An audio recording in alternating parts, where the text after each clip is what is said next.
फिल्मों में जब हम विलन के बारे में सोचते हैं तो अक्सर दिमाग में एक गैंगस्टर की इमेज आती है। हाथ में बंदूक, काले चश्मे और पीछे खड़ी लंबी लंबी गाड़ियों की लाइन। लेकिन असली दुनिया में कुछ विलेन ऐसे होते हैं जो बंदूक नहीं चलाते, चाकू छुरी नहीं चलाते, लेकिन उनके किए काम का असर किसी भी गैंग वॉर से कहीं ज्यादा बड़ा होता है। ये कहानी ऐसे ही दो भाइयों की है जिन्होंने बंदूक नहीं चलाई मगर नोटों को हथियार बनाकर पूरे सिस्टम को हिला दिया। ये कहानी है कराची के दो भाइयों की, दो ऐसे लोग जिनका नाम दुनिया के सबसे बड़े मनी लॉन्ड्रिंग नेटवर्क्स में लिया गया। रिपोर्ट्स के मुताबिक उनका नेटवर्क इतना बड़ा था कि हर साल अरबों डॉलर का पैसा उनके सिस्टम से घूमता था। और इसी पूरी कहानी में सबसे दिलचस्प और खतरनाक हिस्सा ये है कि उनके इस नेटवर्क का एक बड़ा निशाना भारत भी था। नकली भारतीय नोटों का ऐसा जाल बिछाया गया जो सीमाओं को पार करता हुआ नेपाल और बांग्लादेश के रास्ते भारत तक पहुंचता था और धीरे धीरे सिर्फ एक क्राइम स्टोरी नहीं बल्कि आर्थिक युद्ध की कहानी बन गई। ये कहानी है खनानी ब्रदर्स की, जिन्हें आपने आदित्य दर की फिल्म धुरंधर में देखा था। आप इनका भारत से सीधा कनेक्शन 2016 में हुए नोटबंदी से भी समझ सकते हैं, जिसने इनके धंधे को लगभग बर्बाद कर दिया था। हाय, मेरा नाम है अन्नू और आप देख रहे हैं बजर बट्टू एंटरटेनमेंट। इस कहानी की शुरुआत कराची के बोल्टन मार्केट से होती है।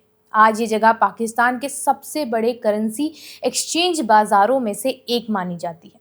लेकिन 1970 और 80 के दशक में ये बस एक भीड़ भाड़ वाला बाजार था, जहाँ छोटे व्यापारी विदेशी करेंसी बदलने का काम किया करते थे।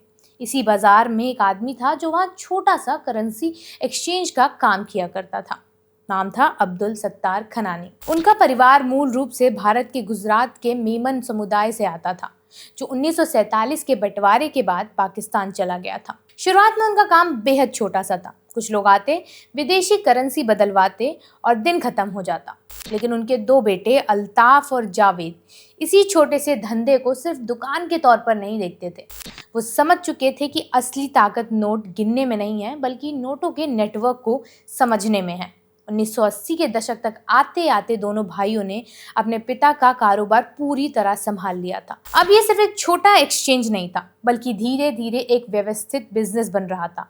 उन्होंने अपने नेटवर्क को बढ़ाना शुरू किया और विदेशी करेंसी ट्रेडिंग में बड़े स्तर पर कदम रखा। इसी दौरान उनकी मुलाकात हनीफ कालिया नाम के व्यापारी से हुई, जिसके साथ मिलकर उन्होंने एक कंपनी बनाई, खनानी एंड कालिया इंटरनेशनल यानी KKI। बाहर से देखने पर यह बिल्कुल एक सामान्य फॉरेन एक्सचेंज कंपनी लगती थी। इसके ऑफिस, कर्मचारी और बिजनेस डील सब कुछ लीगल दिखाई देता था। लेकिन असल में इसके पीछे एक ऐसा सिस्टम चल रहा था जो आधिकारिक बैंकिंग सिस्टम से बिल्कुल अलग था। ये था हवाला नेटवर्क, एक ऐसा सिस्टम जिसमें पैसा एक देश से दूसरे देश में भेजा जाता है, लेकिन कागजों में उसका कोई रिकॉर्ड नहीं होता था। हवाला सिस्टम नया नहीं था, लेकिन खनानी ब्रदर्स ने इसे जिस पैमाने पर चलाया, वो इसे लगभग एक समानांतर बैंकिंग सिस्टम बना देता है। कुछ ही सालों में उनका नेटवर्क पाकिस्तान से निकलकर दुबई, लंदन, न्यूयॉर्क और टोरंटो तक फैल चुका था। रिपोर्ट्स के मुताबिक एक वक्त ऐसा भी आया जब पाकिस्तान के फॉरेन एक्सचेंज मार्केट का लगभग 40% हिस्सा उनके नेटवर्क के जरिए घूमता था। यह आंकड़ा बताता है कि उनकी पकड़ कितनी मजबूत थी। अगर किसी को बिना रिकॉर्ड के पैसा विदेश भेजना हो, किसी बिजनेस को जल्दी ट्रांजैक्शन करना हो या किसी को बैंकिंग सिस्टम से बाहर रहकर पैसा ट्रांसफर करना हो, तो खनानी नेटवर्क उसके लिए सबसे आसान रास्ता बन चुका था। लेकिन जैसे जैसे ये नेटवर्क बड़ा हो रहा था, वैसे वैसे इसमें आने वाला पैसा भी बदलने लगा। शुरुआत में ये सिर्फ व्यापारियों और बिजनेस ट्रांजैक्शन तक सीमित था, लेकिन धीरे धीरे इसमें अंडरवर्ल्ड का पैसा भी आने लगा। ड्रग्स का पैसा, अवैध हथियारों का पैसा और जबरन वसूली से आने वाला पैसा, सब कुछ नेटवर्क के जरिए साफ किया जाने लगा। यही वो समय था जब खनानी ब्रदर्स का नाम अंतर्राष्ट्रीय एजेंसियों की नजर में आने लगा। अमेरिकी ट्रेजरी की रिपोर्ट के अनुसार उनका नेटवर्क हर साल 14 से 16 अरब डॉलर तक की मनी लॉन्ड्रिंग करता था। यह रकम इतनी बड़ी है कि कई छोटे देशों की पूरी अर्थव्यवस्था इससे छोटी होती है। जांच एजेंसियों का कहना था कि इस नेटवर्क का इस्तेमाल कई आतंकी संगठनों को पैसे इधर उधर करने के लिए भी किया जाता था। जिन संगठनों का नाम सामने आया उसमें लश्कर-ए-तैयबा, जैश-ए-मोहम्मद, अल-कायदा और तालिबान जैसे संगठन शामिल बताए जाते हैं। इसका मतलब ये था कि खनानी ब्रदर्स का नेटवर्क सिर्फ आर्थिक अपराध तक सीमित नहीं रहा था, बल्कि एक ग्लोबल टेरर फंडिंग की भी चेन चलाने लगा था। ये वो मोड़ था जहां से उनकी कहानी सिर्फ एक बिजनेस स्टोरी नहीं रही, बल्कि एक अंतर्राष्ट्रीय सुरक्षा मुद्दा बन गई। भारत के संदर्भ में इस नेटवर्क का सबसे बड़ा पहलू था नकली भारतीय मुद्रा। जांच रिपोर्ट्स के अनुसार पाकिस्तान में बैठकर उच्च गुणवत्ता वाले नकली भारतीय नोट तैयार किए जाते थे और उन्हें नेपाल और बांग्लादेश के रास्ते भारत में भेजा जाता था। इन नोटों की क्वालिटी इतनी अच्छी बताई जाती थी कि कई बार वे बैंकिंग सिस्टम और एटीएम मशीनों के सेंसर तक को धोखा दे देते थे, जैसा आपने प्राइम वीडियो की सीरीज फर्जी में देखा होगा। मीडिया रिपोर्ट्स के मुताबिक 2010 के आसपास तक लगभग 1500 से 200 करोड़ रुपए तक की नकली भारतीय करेंसी भारत में पहुंच चुकी थी।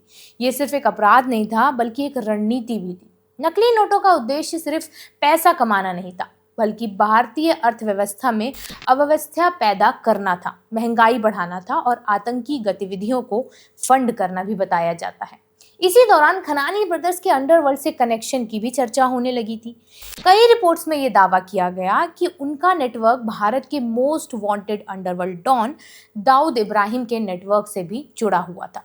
कहा जाता है कि दाऊद के नेटवर्क से आने वाले पैसे को साफ करने और उसे अलग अलग देशों में पहुंचाने का काम खनानी ब्रदर्स से हवाला सिस्टम के जरिए किया जाता था। हालांकि इन संबंधों के बारे में अलग अलग सोर्सेज में अलग अलग स्तर के दावे किए गए हैं, लेकिन इतना साफ है कि उनका नेटवर्क कई बड़े आपराधिक और संदिग्ध वित्तीय प्रभाव से जुड़ा हुआ था। इतना बड़ा नेटवर्क ज्यादा समय तक एजेंसियों से छिपा नहीं रह सकता था। 2000 के दशक तक अंत में अमेरिका और अंतर्राष्ट्रीय जांच एजेंसियों ने इस नेटवर्क पर नजर रखना शुरू कर दिया।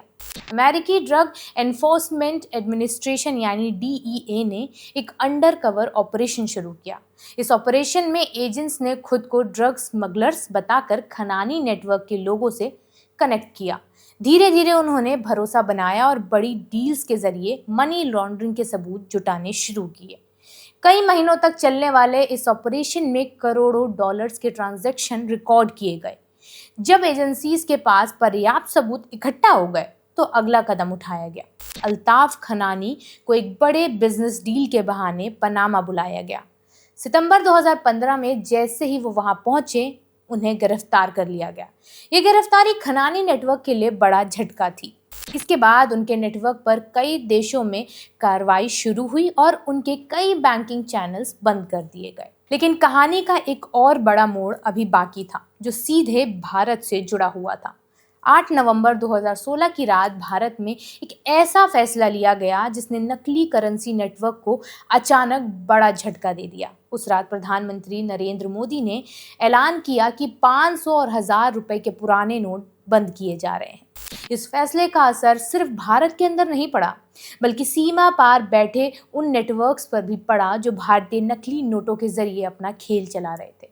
रिपोर्ट्स के मुताबिक इस फैसले के बाद बड़ी मात्रा में जमा नकली नोट अचानक बेकार हो गया था। जो नोट कभी भारतीय बाजार में चलने के लिए बनाए गए थे, वो एक झटके में सिर्फ कागज के टुकड़े बनकर रह गए। खनानी ब्रदर्स की कहानी हमें ये भी दिखाती है कि आधुनिक दुनिया में अपराध सिर्फ बंदूक और गैंगस्टर तक सीमित नहीं है। कभी कभी अपराध का सबसे खतरनाक रूप वो होता है जो आर्थिक सिस्टम के अंदर छिपकर काम करता है। एक ऐसा नेटवर्क जो बैंकिंग, करेंसी और अंतर्राष्ट्रीय व्यापार के बीच छिपा रहता है और धीरे धीरे अरबों डॉलर का खेल खेलता है। खनानी ब्रदर्स का साम्राज्य इस तरह का था, बाहर से एक वैध फाइनेंस कंपनी, लेकिन अंदर से एक विशाल हवाला और मनी लॉन्ड्रिंग नेटवर्क था। वीडियो यहीं तक है। आपको ये कहानी कैसी लगी हमें कमेंट सेक्शन में ज़रूर बताइएगा और ऐसी ही वीडियोस के लिए देखते रहिए बजरबट्टू एंटरटेनमेंट।